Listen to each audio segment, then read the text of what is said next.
Non, non, non, non. Ah putain.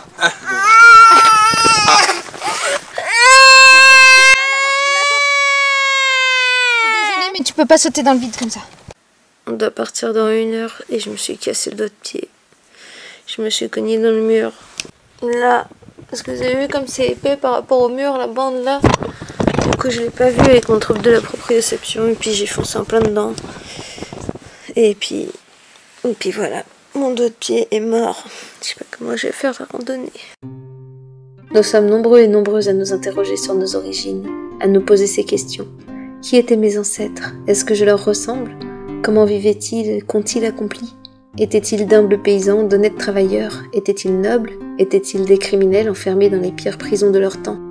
Peu d'entre nous obtiennent des réponses à ces questions, mais il arrive parfois que la chance nous ouvre les portes du passé.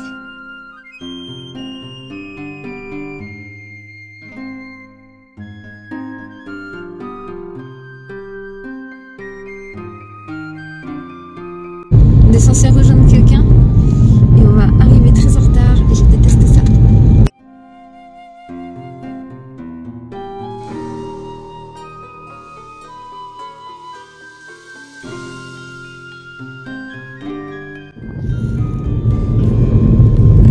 Route de sel. C'est ma route. N'empêche, je la sens pas trop la randonnée parce que j'ai vu c'est à peu près 1 heure pour monter jusqu'au château. Le problème c'est que j'ai mal au ventre parce qu'hier on a mangé, j'avais pris une quiche Lorraine, mais honnêtement c'était une quiche Lorraine pour 5 personnes, alors du coup je me sens pas très bien. Et je me suis, je pense, pété le pied avant de partir, donc chouette. Je pensais faire partie de cette large proportion de la population, celle ne pouvant remonter qu'aux arrière-grands-parents, voire un peu plus loin en cas de recherche assidue. Je savais que du côté de ma mère on avait affaire à des Bretons, et les archives les concernant s'arrêtent assez vite. C'est alors qu'une connaissance sur les réseaux sociaux me propose son aide. C'est un passionné de généalogie et il veut s'exercer sur mon arbre. Je suis au départ très peu convaincue. Il allait sûrement trouver qui étaient mes arrière-arrière-grands-parents, mais ça s'arrêterait là. Toutefois, je finis par accepter. Et je pense que ce fut une des meilleures décisions de ma vie.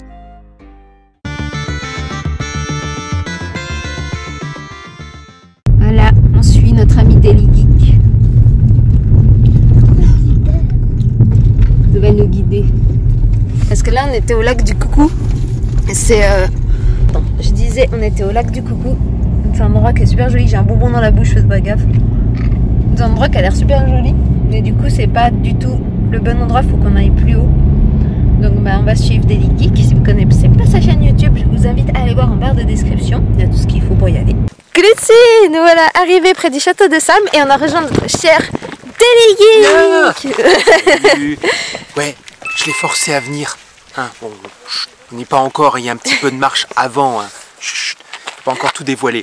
Ah non, faudra marcher.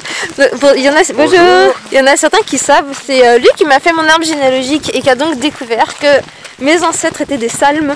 Et donc ils ont un château ici. Et toi t'habites pas si loin que ça. Oh, pas si loin, quarantaine de kilomètres quand même. Mais oui, ouais, mais on est du coin. La coïncidence elle est assez étonnante. Ouais. Donc bon, fallait que je vienne, ça m'intrigue trop. Ah bah ça. Et puis du coup, très contente de te rencontrer enfin après Grand plaisir. Tout ce temps qu'on a échangé comme ça ouais. Les réseaux sociaux. Le hasard fait bien parfois les choses. Ouais, exactement. Puis je vous en avais parlé tout à l'heure dans la voiture. Je vous remets ici le nom de sa chaîne, n'hésitez pas à aller voir ce qu'il fait. C'est gentil, merci. Derrière. Et puis allez, c'est parti, hein. Je vais ranger un peu la caméra parce que ça pèse lourd. Ah oui, ça. À tout à l'heure. Donc on est arrivé au niveau du parking, donc vous êtes ici, on est là et on va gravir à peu près 500-600 mètres de colline pour arriver jusqu'aux ruines du château de Salm avec juste encore à côté les fameuses pierres à cupules qu'on pourra aussi voir. Et on va rester sur cette colline parce qu'on voit qu'il y a beaucoup d'autres choses à faire. Et comme on voit, quand on va regarder en fait dans le dos, eh ben, on n'est pas loin de la frontière de la Moselle. Ah oui, ok. Et de la Lorraine. Et donc là, effectivement, on est à Salm et si on voit qu'il y a un peu plus loin, effectivement, des choses beaucoup moins sympathiques. Ouais, j'ai vu celui-là. Même la chatte pendue, je sais pas ce que c'est, mais non, c'est juste un rocher. Il n'y a aucun sous-entendu graveux. Ok, bon, ça va alors. Voilà. Alors, oh, un bouvier. Oui, il y en a tout plein, je te l'ai dit. Et ici, c'est la terre des bousiers. T'es au paradis, Minato.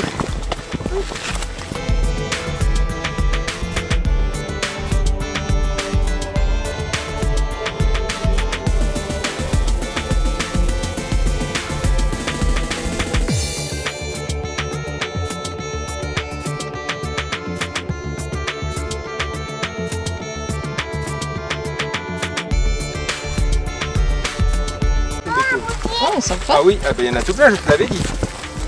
Tu veux encore un bousier? Oui, je veux mettre un main. Non, le mets pas sur le doigt, regarde. Je veux pas. Ah bon, elle est grosse sa fourmilière. C'est presque la taille de mon fils. Ça commence à bouger. Partout. C'est un chemin médiéval vieux de 1000 ans, c'est ça? C'est ça. 1000 ans d'âge. Ah ouais, celui-là là. Oui. Faut imaginer qu'il y avait des gens à l'époque qui descendaient et qui montaient tout le temps. C'est trop cool. Ouais. Et surtout se dire qu'aujourd'hui, avec le changement, la hausse du prix de l'essence, bah, les Vosges redeviennent un petit peu un lieu où on prend du bois, mais on ne vient plus y vivre. Les gens retournent dans la plaine en fait. Parce que comme tu l'as peut-être vu là, le petit bourg qui était juste avant le château de Salm, Ouais. Grand Fontaine, Ouais. tu sens que il n'y a plus de moyens, tu sens que les gens ils doivent descendre. Ces dortoirs, ils doivent, et surtout ils vivent avec la montagne toute l'année, donc là je pense que d'ici un mois ou même là le soir ils peuvent rallumer le chauffage. Oh là là. Cette année on a eu un été pourri, on sait, j'ai des amis qui ont chauffé jusqu'au mois de juillet. Ça m'étonne pas. J'ai un marteau-piqueur. La dernière grimpe. Ah ben voilà. Et après on arrive au château. Là, il y en a...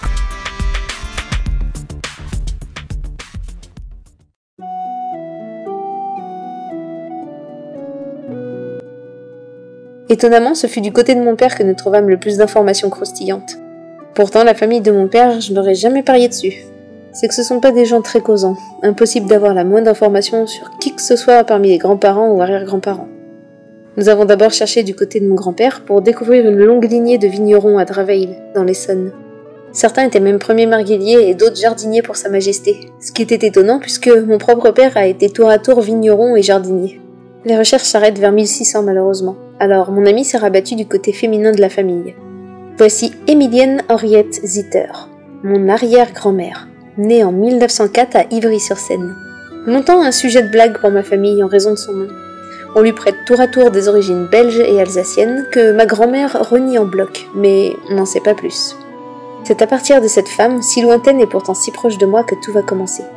Je m'émerveille de voir enfin le grand-père biologique de mon père, un homme mystérieux dont on ne sait rien et qui sur la photo ressemble trait pour trait à mon père maintenant que l'âge le rattrape. Mais le plus intéressant reste sur la branche d'Émilienne. Son père, Émile Charles, un maréchal ferrant né à Ivry-sur-Seine. Puis soudain, on constate que son père et son grand-père, un certain Pierre Zitter, né en 1781, ne sont pas originaires d'Ivry-sur-Seine comme le reste de la famille, mais plutôt de la Moselle. Et par un coup du destin incroyable, mon ami trouve un arbre complet. Quelqu'un de ma famille l'avait déjà réalisé et il était remonté très, très loin. Parce que j'ai un bâton. J'ai un marteau-piqueur. On est arrivé. On a bien grimpé, hein. On voit pas dans ce qu'on a grimpé. Mais voilà, on y est. On est arrivé au château de Salm. Presque, pas encore. Là. Bah attends, c'est pas encore. Ruine de Salm. Mon château, c'était ruine. Oh non. Je veux manger un petit coup. Tu n'en peux plus. T'es fatiguée, Tsuyo? Oui.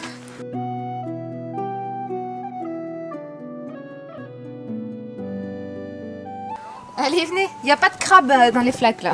Voilà, c'est ça les cupules. Ce sont ces cavités-là. Beaucoup ont cru que c'était la main de l'homme, c'est une formation naturelle. Ah ouais? L'eau qui tombe dedans, le gel, le dégèle, et ça creuse petit à petit. Ah ouais. Après, je pense que les hommes ont dû utiliser effectivement ce genre de petites cavités pour se faciliter la tâche, parce que bah oui, un endroit super à la pierre comme ça où on peut mettre du bois dedans et cuire tout simplement, mais c'est pas l'homme qui a créé ça. Voilà, et donc là maintenant, si tu as pas le vertige, tu peux te mettre sur la pierre et contempler, imaginer donc que la colline, 500 ans en arrière, Il n'est pas rempli. il y en a qui ne sont pas. Ouais, faut imaginer qu'il n'y a pas d'arbres, c'est ça? Pas d'arbres. Imagine le dénivelé et tu enlèves tous les arbres sur toutes les collines. Ah la vache. Ah, on devait avoir une bonne vue. Minato, fais attention. Oui, s'il te plaît. bah si elle était là, c'est qu'il y avait Une bonne bonne vue. vue. Défensif, intéressant. Ah putain.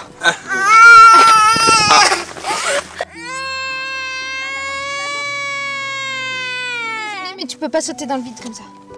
On dit toujours le Moyen-Âge c'est un ère de sombre, pas du tout, c'est un ère de grandes avancées et ils ont perdu beaucoup, oui. Les Romains savaient faire le verre, au Moyen-Âge on ne savait plus le faire. Regardez des bouts de château. Oui, On veut dire qu'on est presque arrivé. oui, c'est le château de votre maman. Ouh, mon château, mon château. Attention. Instant émotion. Attendez, il faut que je me mette en condition. Minato, attention à l'instant émotion. Émotion totale. Mon château. Tin, tin, tin. Ah non, mais attendez, je suis très mal placée. Regarde le château. C'est le château de maman? Le château de maman. Et voilà. Ça fait bizarre.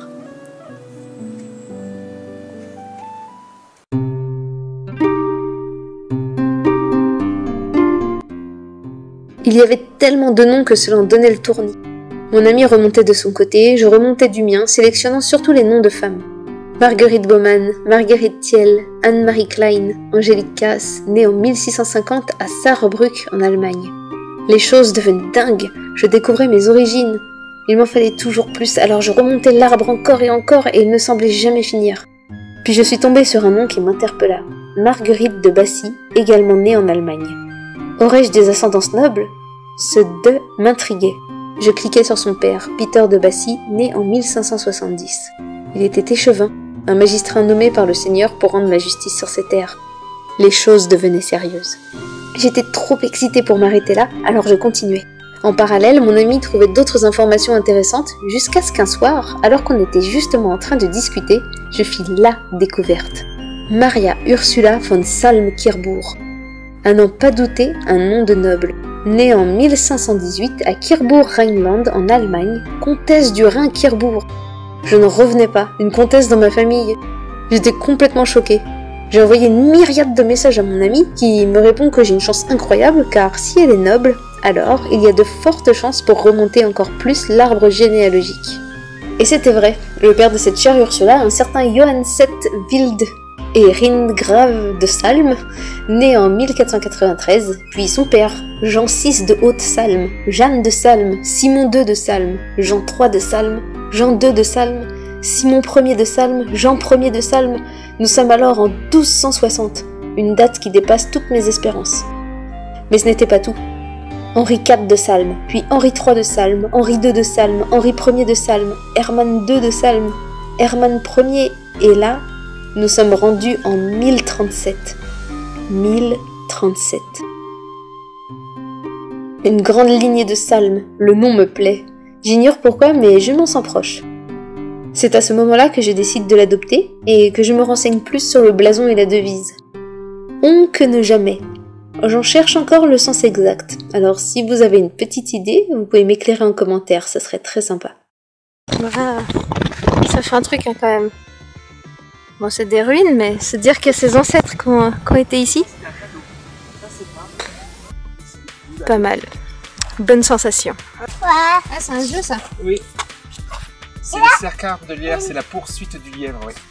Et là, c'est leur passage avec en plus 2-3 personnes qui se sont amusées à mettre des graffitis. Ça date de quand ça, 1800?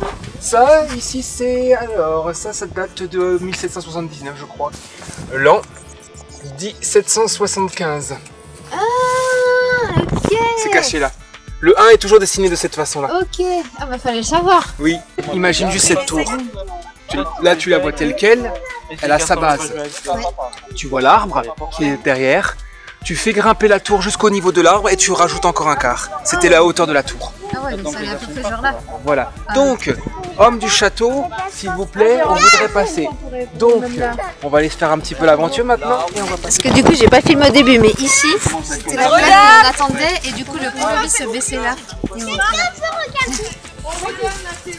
on suit le guide. On passera même si officiellement c'est par là qu'il faut passer. Donc là, le pont-levis coupe ce fossé, passe à travers un premier mur et il y a une première porte qui a complètement disparu. Bien sûr. Attention, Minato. Hein. Ouais. Allez, les orties là, tombe pas dedans. Voilà, suis bien le chemin. Et toi, tu es assez petit pour passer encore en dessous. Voilà. Hop là. Encore en dessous. Voilà. Là, on voit effectivement ce qu'ils ont réussi à trouver. On voit que c'est des pierres que ce Passe en sont... dessous. Puisque le château est un élément biodégradable qui ne tient pas avec le temps, donc les pierres ont fini par s'écrouler les unes après les autres et ça c'est ce qu'ils retrouvent au fur et à mesure. Tout est là, tous les matériaux du château sont par terre, autour de nous. Aucun n'a C'est disparu. des bouts de la tour alors, et des murs qui sont Il y tombés. a là, c'est des bouts de mur peut-être, on a peut-être là un créneau, mais en tout cas il y a quelque chose qui nous montre que cette pierre a été taillée, donc elle appartenait soit à cette partie, On voit qu'elle était soit à une muraille. Donc on traverse ici. Tu le vois là, les restes là qui sortent Ah oui, là-bas, ok. qui servaient de soutien. Donc le pont passe là et on arrive ici. On passe donc la première entrée à ce niveau-là. Ok. Ah, c'est fou d'imaginer ça. J'aurais jamais imaginé l'entrée à cet endroit-là. Voilà. Alors bien sûr, là il est juste déconseillé d'entrée parce que c'est là qu'ils vont faire. Donc on va avancer ouais. jusqu'à l'entrée du chantier interdit au public. Bon, on va juste faire le contour. Hein. Des conseils, donc voilà, là je vais m'attendre ici, moi je peux passer, ça va passer encore, c'est solide. Non, on est des délinquants. Et là on va faire un peu les délais, on fait un peu les... Donc là maintenant nous sommes dans la cour intérieure, nous sommes toujours observés par les gens de la tour. Donc on est à l'intérieur, ça peut être une zone de repos pour un petit temps donné, mais on va dire qu'on rentre le soir, on est en plein automne, on fait « Hé le château, j'aimerais rentrer ». Donc tu es observé, tu dois déclarer tes intentions généralement à la personne qui devait soit se trouver en haut de la tour, soit j'imagine qu'il devait se trouver là au-dessus. Et la seconde porte d'entrée se trouve juste devant nous. Juste là. Donc c'est par là que ça se passait. Donc ici, il faut imaginer, les deux murs sont fermés et la porte d'entrée se situe quelque part par là. Une porte d'entrée de 2 mètres avec certainement un arc comme celui-ci. De période romane, pas gothique puisque ça n'existait pas encore. C'était ici. Et tout ça, ça fait partie du château, ils les ont récupérés. Donc c'était autour, donc ils ont rajouté, ils ont remis le mortier en place, mais tous ces pierres-là, ils les ont pas retaillées, ils les ont juste réutilisées pour les remettre en place et redonner au mur. Et donc... Et le but c'est de le reconstruire en entier ou... Non, c'est d'assurer que la ruine ne se dégrade plus. Okay. Parce que là, voilà, là ici tu as l'encouverture de la porte. Elle est là. Oui, La porte se trouve là. Donc il faut et voilà l'épaisseur du mur. Ouais, Ce qui explique pas mal. comment la tour là-haut a pu résister, puisque pendant la Première Guerre mondiale, elle servait encore de poste d'observation par les Allemands. Ok. Et elle a été encore bombardée, ils ont trouvé des éclairs de shrapnel dedans, et la tour a encore résisté à des éclats d'obus. Maintenant, je suis à l'intérieur de la cour, la porte est derrière moi, là on voit bien qu'il y a des restes, puisque là, ce petit trou dans la pierre montre que elle a été tenue, il y a peut-être un tenon mortaise quelque part encore ailleurs. Et où est-ce qu'on allait ensuite? Eh ben, on commençait à rentrer dans les abords du château. Et cet escalier-là est l'escalier originel. Donc on montait et on avait à côté de nous une muraille complète. Ah, mes ancêtres ont mis le pied sur ces marches. Oui. Regardez. Et ensuite c'est là que ça se brouille, parce que c'est là que ça ne correspond plus. Il faut pour ça qu'il faut faire le trait. Mais attends. Là, par exemple, c'est là que nos yeux doivent s'habituer. Donc là, on continue de monter. Donc il faut imaginer que cette pierre était certainement toujours là à l'époque. Et ils ont utilisé cette pierre comme pierre de soutien, parce qu'on est sur un piton rocheux. Et ce qu'ils ont fait là, c'est là le chemin. Là, tout ça, ils ont creusé. Là, avant, il y a encore une saison, je pouvais accéder à cet endroit. Okay. Je pouvais marcher. Mais il faut imaginer que le long de la corde de repère, là, il y avait un chemin de bois. On marchait le long du château. Les murs étaient complètement levés à plus de 5-6 mètres de haut. Et on ne pouvait aucunement rentrer. Il fallait aller jusqu'au bout, à une dizaine de mètres. On va faire le tour et on va rentrer de l'autre côté. Ok. On va donc faire complètement le contraire. Pour pouvoir rentrer dans le château, on rentrait tout là-bas. Okay. Et ce n'est que par là qu'on pouvait rentrer. Ah, intéressant. Oui. C'est pour ça que je dis qu'il faut faire un trésor. Ah ouais, faut limiter. Ouais. Parce que malheureusement, ce qu'on voit n'est pas ce qui était. Et c'est ça le problème. Il y a 800 ans qui se sont écoulés, la Terre s'est accumulée, et ça ne correspond plus à ce qu'aujourd'hui, ce qu'on voit ne correspond plus à ce qu'il y avait à l'époque. Si on était venu sans toi, on aurait regardé Pierre, on aurait fait ouais. C'est pour ça que la visite de château doit toujours être étudiée avant, parce que pour beaucoup, une pierre reste une pierre. Et au bout d'un moment, je regarde une pierre, mais je ne comprends pas trop ce que je vois en fait. Donc tout ce qui est là, ça s'est écroulé. Et ça, en fait, on ne sait pas ce qu'il y a aussi en dessous. Ah ouais, il y a sûrement des choses en dessous, ouais. Oui, il y a peut-être des choses encore supplémentaires, mais ils n'ont pas le droit de fouiller. C'est une association, donc ils ont le droit de prendre en surface, mais ils n'ont aucun droit de creuser. Ce ne sont pas des archéologues. Ah, quel dommage! Oui. Et il n'y a aucun archéologue qui s'intéressait ici? Si, il y en a, mais le problème c'est qu'il y en a un. Et le problème c'est que dès lors qu'il s'agit de un, il faut trouver toute une vie. Alors, après, c'est toute une vie.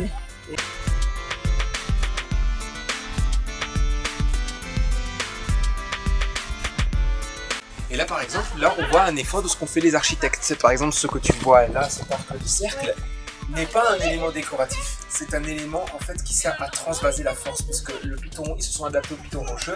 À cet endroit-là, il y a une faiblesse. Donc plutôt qu'on voit la tour s'écrouler, on met ce système de soutènement pour répartir le poids de la tour sur la partie rocheuse et éviter que la tour ne bouge ou ne s'affaisse. Donc c'est pas un élément décoratif ou une évacuation ou un égout, c'est un élément qui sert à la structure de la tour. Et c'est efficace parce que la tour est toujours là. Disons que la base en tout cas a bien tenu. Toutes ces pierres, ça fait bizarre de penser. Ça fait bizarre de penser l'escalier. Tu vois autour de toi fait partie du château simplement. Il y a et on voit souvent que ils utilisaient la forme de la pierre. S'ils devaient la tailler un peu, ils la retaillaient. Mais s'ils pouvaient l'utiliser telle quelle, ils l'utilisaient telle quelle.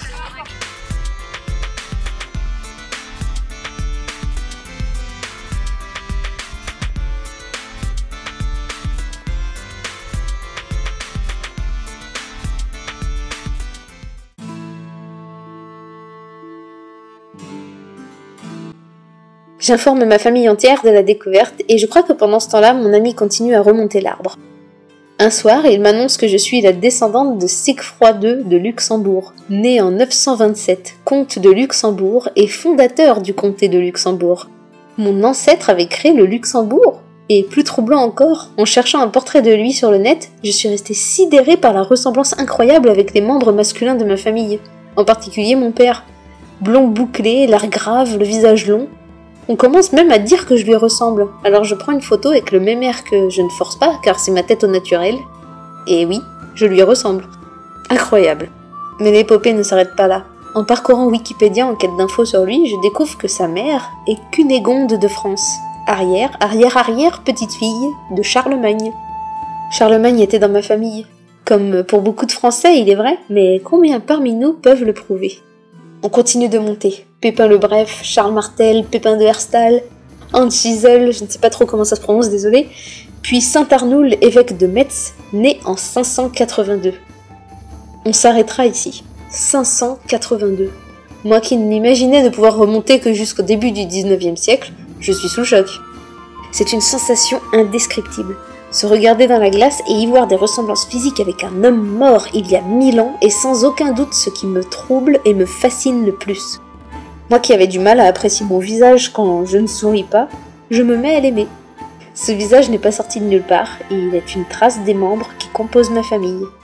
Il était comme ça alors le château. Waouh, j'aurais bien aimé qu'il soit en entier pour le voir. Et voilà, lui, il est dans mon arbre direct. C'est lui qui l'a construit. C'est fou de penser ça. Et puis du coup, c'était au 15e. Ah ouais, c'est ça. Alors du coup, il a été détruit au moment où la dernière personne de ma lignée est morte. La dernière, c'était Ursula von Salm-Kirbourg. Et c'est à peu près vers cette date-là, la fin de ma lignée. Après, ça part en Debassy. C'est mon blason. C'est la classe quand même, de saumon avec des dents. D'ailleurs, parce que Salm, ça veut dire saumon, c'est ça. Puis ils avaient des dents, ils étaient un petit peu agressifs quand même. Hein.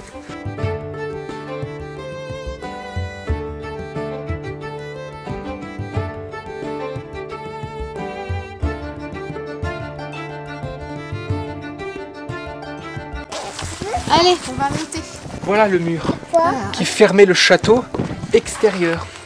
La partie qui est là et qui court en face jusqu'à là formait le mur d'enceinte.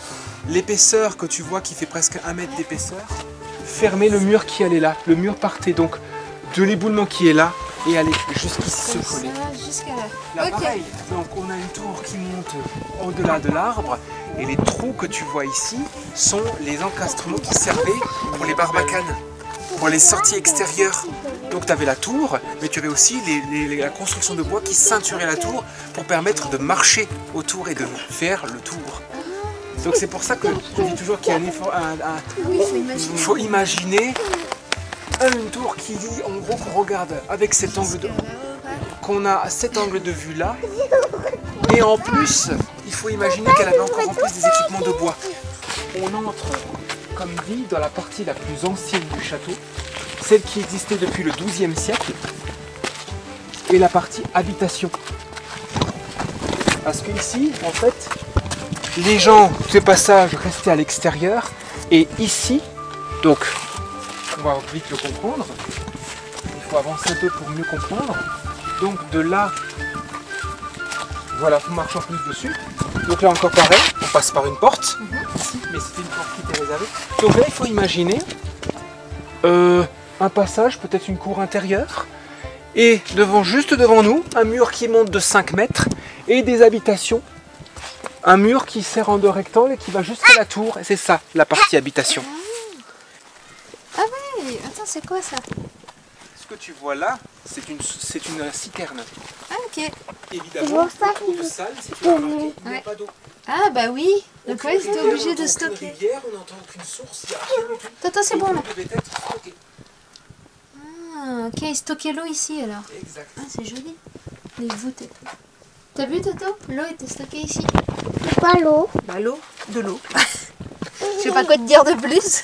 Ils ont tenté de faire venir une entreprise locale, mais ils n'ont jamais eu le budget pour finir la source. Ah. Donc malheureusement, elle est restée dans cet état-là. Mais là, on voit ici, on devine, l'arche de soutènement qui servait pour la construction. Là. Ah oui ça, les Ouais, morceaux oui, qui oui. sortent là. Donc Ok. c'est, je regarde juste. Hop là. Regarde juste. Ici, c'est toujours là-dessus. Oh. Et preuve que le château était aussi un intérêt décoratif. Voilà ce qu'ils ont retrouvé. Donc si vraiment la pierre, si vraiment ce n'était qu'un château militaire qui servait juste à surveiller les richesses de sel, parce que c'est pour ça qu'il a été créé à la base, pour surveiller les richesses de sel, pourquoi il se serait embêté à donner des décorations? Ça n'a pas de sens. Donc voilà, ce genre de choses ont été commandées et donc taillées. Et ça, c'est ornemental, ce n'est même pas utile, c'est juste de l'ornement. C'est ce qui servait pour un montant de fenêtre. Voilà, et ils ont retrouvé ça. Et comme tu vois, malheureusement, ça a été fendu. Là, on le voit très bien qu'ils ont construit sur le rocher. Ah oui, Il y la avait une petite arche. crevasse, donc ils ont utilisé un arc roman pour assurer le soutènement et ensuite continuer. Et donc toute cette partie a été condamnée, alors qu'avant elle était parfaitement visible. Et là pareil, on continue encore un petit peu, et là on voit les restes. Donc le mur venait jusqu'ici. Puisque si on a un arc de soutènement là, c'est bien qu'on a une trace d'un mur qui continue là. Et là on a les restes. C'est exactement ce qui s'est passé de l'autre côté là. Là on a l'élément, là tu as vraiment la clé de voûte, l'arc de cercle qui envoie et qui disperse la force de tout et qui s'appuie sur la roche qui est ici. La roche elle est beaucoup plus bas. Ça devait être beau en Oui, entier c'est là. Oh là c'est pour là. ça que on ne peut que hypothéquer.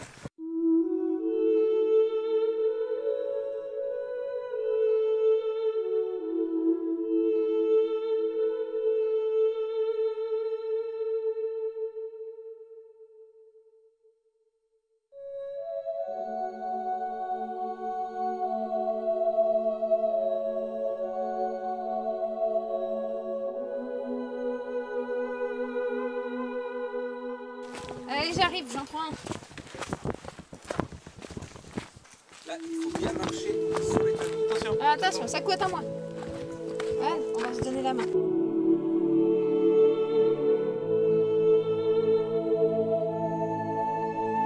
Qu'est-ce qui se serait passé? On dirait presque de la peinture tellement c'est jaune. Oui, c'est étonnant. Mais là c'est étonnant. Hein. Si c'est du soufre, ça doit sentir mauvais.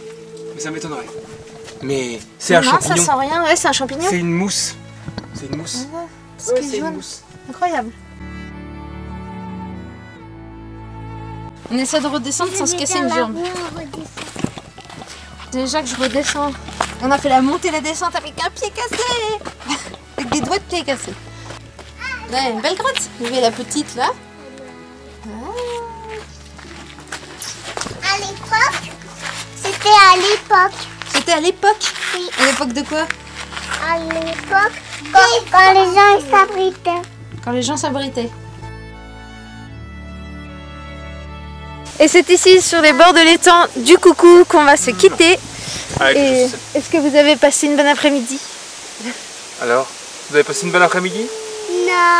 Non, juste non. pour embêter maman. Et toi, t'as passé une bonne après-midi, le machin là? Non. Voilà. Quant à moi, je vous dis tout de bon. Bon, j'avais envie de vous faire un petit débrief vite fait parce que là, je viens de terminer le montage de la vidéo après plusieurs mois où j'ai un peu laissé tout stagner. Et désolée, mon trépied est cassé, du coup, je suis obligée de tenir et ça tremble. Et en plus, j'ai un problème avec le stabilisateur et je pense que ça, vous l'avez vu dans la vidéo. Enfin bref, du coup, je voulais conclure un petit peu tout ça. Dire que pour moi, ça a été de visiter ce château qui appartenait à mes lointains ancêtres. Ça a été un véritable plaisir et à force de continuer les recherches, j'ai découvert d'autres châteaux. Il y en a un peu partout, il y en a en Belgique et au Luxembourg aussi. Et j'aimerais bien y aller, j'aimerais bien faire une série de vidéos où je vais visiter tout ça. J'ai aussi découvert une branche de ma famille, alors du coup celle-là elle est très éloignée, mais c'est des contes de Sancerre. Et c'est très drôle parce que je suis née à Sancerre et c'est vraiment une ville qui me... Enfin, je suis née à Caunecourt-sur-Loire, mais mes parents habitaient à Sancerre. Mais c'est vraiment une ville que j'adore. Moi, j'aimerais y revivre, pour vous dire. Et c'est étonnant de découvrir que dans ma lignée, il y a les contes de Sancerre. Donc voilà, c'est tout plein de lieux comme ça, du coup, que j'aimerais aller visiter dans l'optique d'aller sur les traces de mes ancêtres. Et sinon, concernant la chaîne, parce que vous avez vu qu'en ce moment je poste plus beaucoup. Je poste plus beaucoup parce que je suis à fond sur mon livre et normalement il est censé sortir ce mois-ci. Mais j'ai eu quelques soucis, notamment avec mon co-auteur, notamment avec la couverture aussi. Donc probablement ce sera un petit peu retardé, mais il sort, il arrive. Et deuxième chose aussi, c'est que YouTube ne m'ennuie pas. Mais disons que j'ai envie de faire plein de choses différentes. Donc sur cette chaîne, en fait, ça va être un grand bazar. Je vais toujours parler de la Suisse, ça c'est clair et net. Mais ça va plus être que des vidéos sur comment immigrer en Suisse, comment trouver un emploi en Suisse, etc. Parce que c'est pas que ça m'ennuie, mais c'est trop technique. Et du coup, je m'y retrouve pas trop. Enfin, j'arrive pas à déployer ma créativité, on va dire. Donc il y aura un petit peu de tout. Il y aura peut-être aussi des vlogs et tout ça. J'aimerais bien féminiser un petit peu mon audience. Donc oui, parce que je me sens un petit peu seule au milieu de tous ces hommes qui veulent savoir comment on émigre en Suisse, désolée. Mais donc il n'y aura pas du changement, mais je vais essayer de poster plus, des choses plus courtes et beaucoup du bazar en fait. Et à côté de ça, il y aura une seconde chaîne YouTube. Et pour l'instant, je vous en dis pas plus. Mais celle-là va être assez importante pour moi. Et j'espère vraiment qu'elle va donner quelque chose. Parce que là, j'y travaille pas mal. Et on verra. Donc voilà. En tout cas, si vous avez regardé jusqu'à là cette vidéo, je vous remercie énormément. C'est vraiment sympa. Et c'est sympa. Parce que ça vous intéressait, je sais pas. Mais voilà. En tout cas... je vous souhaite une très bonne soirée, une très bonne journée, qu'importe quelle heure il est. Ici, il est assez tard, donc je vais aller me coucher. Et en attendant, je vous dis à très bientôt et tout de bon.